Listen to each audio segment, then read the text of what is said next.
Moi, je voudrais revenir sur le rôle de la Fondation de l'Académie qui est de développer en fait un forum non pas bilatéral mais multilatéral et de le faire deux par deux. C'est-à-dire qu'en fait nous en sommes à notre 5e forum avec des pays bien particuliers qui sont donc les BRICS.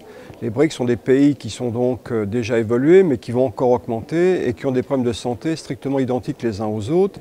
Ce qui prouve que la santé est mondialisée et n'est pas simplement un problème de pays, mais un problème en fait global, et que bien sûr le diagnostic est global mondial, mais la thérapeutique est globale mondiale.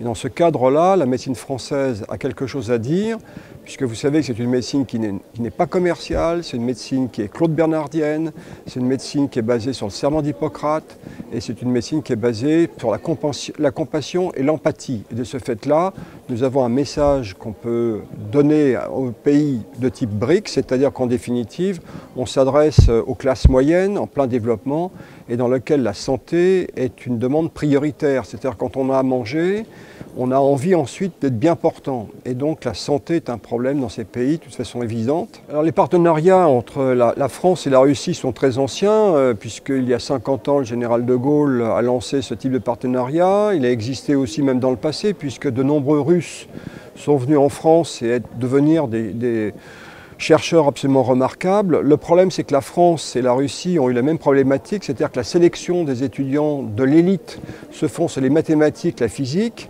La Russie et la France sont très bons en physique, en mathématiques, par contre beaucoup moins en biologie santé, puisque en définitive, les grandes écoles en France en particulier formatent sur des disciplines d'ingénieurs, mais pas en biologie santé. Donc ce qui veut dire que dans l'effort de recherche de ces deux pays-là, l'axe biologie-santé n'est pas prioritaire comparé à l'espace, les transports, le nucléaire civil, le nucléaire militaire, etc.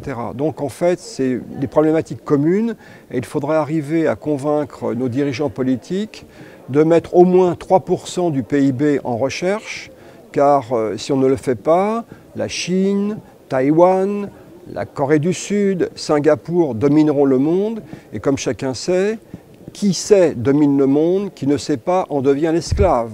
Donc il faut savoir où on se met, dans quelle catégorie on se met. Donc il est indispensable que ces pays, et la France aussi, comprennent bien que cet effort de recherche de 3% du PIB est absolument indispensable. La France n'en est qu'à 2,2%, la Russie encore moins, et que cet effort-là est un effort financier qui me semble indispensable pour les générations futures.